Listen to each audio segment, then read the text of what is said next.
तो movie start होती है जहाँ पर एक घने भयानक जंगल में एक चुड़ैल सभी को मार रही होती है और यहाँ पर दो बहनें छुपी होती हैं कि तभी वहाँ पर वो चुड़ैल आ जाती है और बड़ी बहन को उठाकर ले जाती है और उसको मार देती है। और छोटी बहन ये देखकर काफी डर जाती है और वहाँ से भागने लगती है, पर तभी उसका पैर वहाँ पर फिसल जाता है और जैसे ही चुड़ैल उसको मारने वाली होती है वहाँ पर एक आदमी आ जाता है अपनी ढाल लेकर और वो चुड़ैल दूर फेंक जाती है। दरअसल ये आदमी राक्षसों का शिकारी है और इनके पास काफी ताकत है और इनको ताकत देता है इनका एक ग्लव्स जो कि एक दिव्य पत्थर से बना है और इसका नाम होता है तैंशी। तैंशी के दो भाई और भी हैं, बीच वाले का नाम है चैन और सबसे छोटे भाई का नाम है फियोन और तीनों के पास अलग अलग हथियार चलाने की काबिलियत है। और इनको देखकर चुड़ैल भागने लगती है और ये लोग चुड़ैल का पीछा करने लगते हैं और ये छोटी लड़की उस लड़ाई से दूर भागने लगती है। और तभी तैंशी एक जगह पर उस चुड़ैल को पकड़ लेता है और उसकी गर्दन काट देता है और इस लड़की को एक काफी बड़े राक्षस की आवाज आती है और इस राक्षस को मारने के लिए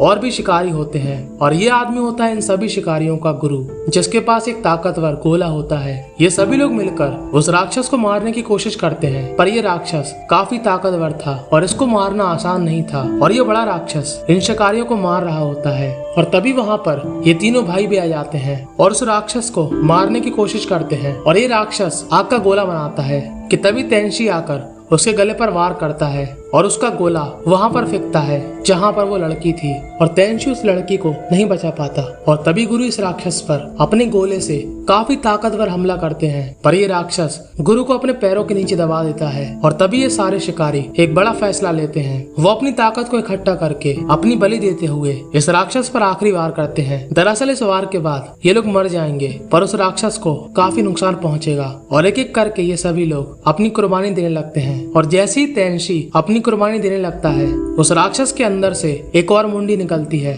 और यही थी इस राक्षस की कमजोरी। और तैंशी उसकी मुंडी को काट देता है और ये राक्षस वहाँ पर मर जाता है और तभी वहाँ पर मास्टर भी उड़ जाते हैं। दरअसल ये राक्षस इस धरती का आखिरी राक्षस था जिसको इन सभी शिकारियों ने मिलकर मार दिया। और अब ये लोग चैन की सांस लेते हैं, पर इन शिकारियों के इस बलिदान के लिए लोग इनको प्यार नहीं करते बल्कि इनसे नफरत करते हैं। उनको लगता है कि जैसे राक्षस खतरनाक थे ये लोग भी खतरनाक हैं। और ये सभी शिकारी अपनी पहचान छुपाकर अब आम जिंदगी जीने लगते हैं। और ये तीनों भाई यहाँ पर मछली पकड़ने की कोशिश करते हैं, पर वो एक भी मछली नहीं पकड़ पाते और निराश होकर घर जाने लगते हैं कि तभी वहाँ पर कुछ दूरी पर दो और मछुआरे होते हैं जिनके पास एक आदमी आता है एक खास तरह की शराब लेकर। और तभी उन शिकारियों के पास ये तीनों भाई पहुँचते हैं और वो क्या देखते हैं कि ये मछुआरे एक मछली के रूप में राक्षस बन चुके हैं और जो इनके लिए शराब लाया था उसी को खा रहे होते हैं। और ये दोनों राक्षस अब इन तीनों पर भी हमला कर देते हैं, पर ये तीनों बहुत महारथी शिकारी हैं और वो इन दोनों को मार देते हैं और अपने घर लौट जाते हैं। और तभी इनके घर में इनको एक आदमी बेहोश मिलता है जिसका इलाज कराने के लिए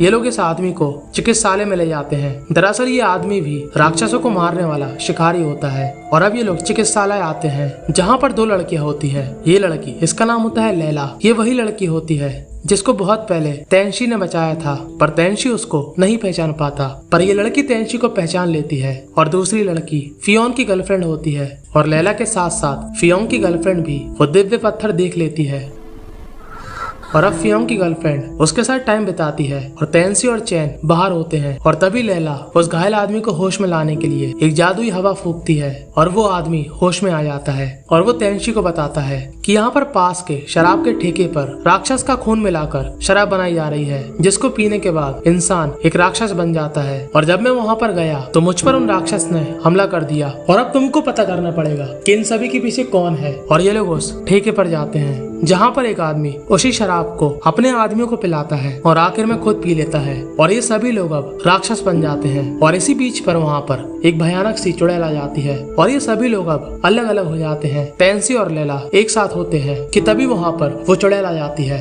और तैंशी को पकड़ लेती है। और ये चुड़ैल जैसे ही तैंशी को मारने वाली होती है लैला का रूप बदलने लगता है और वो भी एक राक्षस में बदल जाती है और उस चुड़ैल को दूर फेंक देती है। और बाहर चैन उस चुड़ैल को पकड़ लेता है और उसकी मुंडी काट देता है। और अब तैंशी लैला को रोक लेता है और उससे कहता है कि तुम तो एक राक्षस हो। तब लैला बताती है कि मैं वही लड़की हूँ जिसको तुमने एक चुड़ैल से बचाया था। उस राक्षस की लड़ाई के बीच में मेरे ऊपर आपका गोला गिरा था और मैं वहाँ पर काफी घायल हो चुकी थी और उस राक्षस के मरने के बाद वहाँ के तालाब में उस राक्षस का खून मिल गया और वो खून वाला पानी मेरे अंदर चला गया और मैं ठीक हो गई, पर मेरे अंदर राक्षस वाली ताकत आ गई। और अब तेंशी डिसाइड करता है कि वो लैला का सीक्रेट किसी को नहीं बताएगा। और जैसे ये लोग बाहर जाते हैं उस राज्य के सिपाही इनको पकड़ के राजा के पास ले जाते हैं और राजा यहाँ पर उनको शाबाशी नहीं देता बल्कि उन पर गुस्सा होता है कि मेरे राज्य में शिकारियों का आना मना है और अब तुम लोग इस राज्य में नहीं रहोगे। पर तेंशी उस राज्य से बाहर नहीं जाता क्योंकि तेंशी को पता लगाना था कि आखिर इंसानों को राक्षस कौन बना रहा।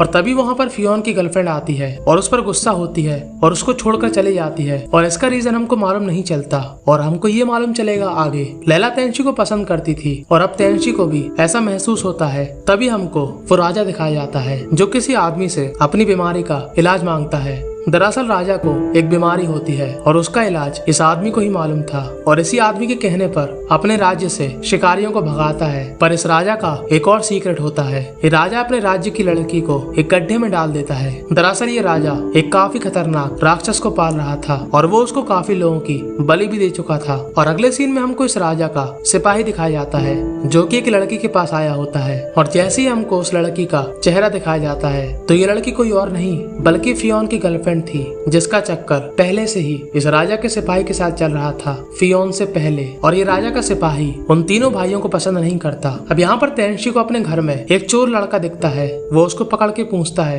कि तुम यहाँ पर क्या चुरा रहे कि तभी वो उसका लॉकेट देखता है। ये लॉकेट दरअसल राजाओं के घर में पाया जाता है। वो कहता है कि तुमने राजा के घर में चोरी करी तो क्या तुमने कुछ देखा। तब ये लड़का बताता है कि जब मैं वहाँ पर चोरी कर रहा था तभी मैंने राजा को एक लड़की को ले जाते हुए देखा। उस राजा ने उस लड़की को एक गड्ढे में डाल दिया और उस गड्ढे से काफी भयानक आवाज आ रही थी। और अब तेंशी डिसाइड करता है राजा के महल में जाने का और उसका भाई फियोन अपनी गर्लफ्रेंड को मनाने जाता है। अब तेंशी जैसे ही राजा के महल में पहुंचता है वो राजा के कमरे में देखता है कि वहाँ पर एक जादुई गोला है और ये गोला उसके गुरु के पास था। दरअसल वो अनजान आदमी इन सभी शिकारियों का गुरु था और उसी के कहने पर राजा सभी शिकारियों को इस राज्य से बाहर कर रहा है। और यहाँ पर फियोन की गर्लफ्रेंड काफी अलग से कपड़े पहनकर फियोन के काफी करीब आने लगती है और जैसे ही फियोन उसको छूने की कोशिश करता है वो जोर जोर से चिल्लाने लगती है और सभी लोगों से कहती है कि इसने मेरे साथ जबरदस्ती करी। और ये सभी लोग उसको काफी बुरा भला बोलते हैं और फियोन इस बात को बर्दाश्त नहीं कर पाता और फियोन दुखी होकर एक खंजर लेकर अपने अंदर गोप लेता है और ये लड़की उस खंजर को और अंदर ढकेल देती है। और थोड़ी देर बाद वहाँ पर चैन आता है और वो देखता है कि फियोन को वहाँ पर लोगों ने फांसी पर लटका दिया और वो दौड़ लगाकर फियोन की तरफ बढ़ता है। पर उसके आसपास सभी सिपाही तीर लेकर उसको मारने के लिए तैयार थे और जैसे ही वो वहाँ पर आता है सभी लोग अपने तीर छोड़ देते हैं और इन तीरों से चैन भी घायल हो जाता है। और तभी वहाँ पर राजा आता है और चैन को चढ़ाता है और तभी उस राजा के पीछे से वो राक्षस आता है और चैन के अंदर घुस जाता है। और तभी वहाँ पर तेंशी आता है और तेंशी इनको देखकर वो काफी दुखी हो जाता है। तभी वो देखता है कि चैन अभी जिंदा है और वो इन दोनों को लेकर लैला के पास आता है। अब फियोन तो मर जाता है। लैला तेंशी से कहती है कि मैं चैन को नहीं बचा सकती और तेंशी को मालूम था कि अब उसके भाई को कौन बचा सकता है और वो थे उसके गुरु। और वो तेंशी को लेकर अपने गुरु के पास जाता है। वो गुरु से कहता है कि मुझको मालूम है कि आप भी राजा के साथ शामिल हो पर मैं चाहता हूँ कि आप मेरे भाई को बचा लो। और गुरु तेंशी पर एक हमला करते हैं और उसे कहते हैं कि शिकारियों को यहाँ से बाहर निकालो और जो भी घटना तुम्हारे भाइयों के साथ हुई उसके बारे में भी मुझको मालूम था। और ये बात सुनकर तेंशी काफी गुस्से में आ जाता है और अपनी तलवार लेकर गुरु पर हमला करने के लिए आगे बढ़ता है। पर तभी वहाँ पर गुरु तलवार छोड़ देते हैं और तेंशी की तलवार गुरु के आर पार निकल जाती है। और तब गुरु बताते हैं कि राक्षसों के विनाश के बाद शिकारियों का भी कोई काम नहीं, क्योंकि इस जादुई पत्थर की वजह से आने वाले समय में काफी लड़ाइयाँ हो सकती हैं, क्योंकि ये दिव्य पत्थर काफी ज्यादा ताकतवर है और इसका विनाश शिकारियों के विनाश के साथ ही होगा। और गुरु तेंशी को अपना जादुई गोला दे देते हैं और दूसरी तरफ चैन की बॉडी को वो राक्षस कंट्रोल कर लेता है। और अब कुछ बहुत ही भयानक होने वाला है। अब हमको वही राज्य दिखाया जाता है जहाँ पर सिपाही देखते हैं कि एक काफी बड़ा राक्षस उनकी तरफ आ रहा। और ये राक्षस कोई और नहीं चैन था, क्योंकि चैन की बॉडी इस राक्षस के साथ जुड़ गई थी। और यहाँ पर सिपाही फियोन की गर्लफ्रेंड के साथ होता है। दरअसल फियोन की गर्लफ्रेंड ने जो भी किया इसके ही कहने पर किया। इस सिपाही ने बताया था कि बचपन में उसके माँ बाप को इन शिकारियों ने ही मारा था और वो शिकारी एक खास तरह का मास्क पहना था। पर तभी इस लड़की को मालूम चलता है कि वो मास्क पहना आदमी यही सिपाही था। पर तभी सिपाही इस लड़की को मार देता है। पर ये लड़की बाद में इस सिपाही को भी मार देती है। और अब शहर में रहने वाले शिकारी अपनी पहचान सबके सामने लाते हैं और इस राक्षस को मारने के लिए आगे बढ़ते हैं। तभी वहाँ पर तेनशी आता है और उस राक्षस पर हमला करने लगता है। पर तभी वो राक्षस तेनशी को नीचे गिरा देता है और तेनशी हो जाता है घायल।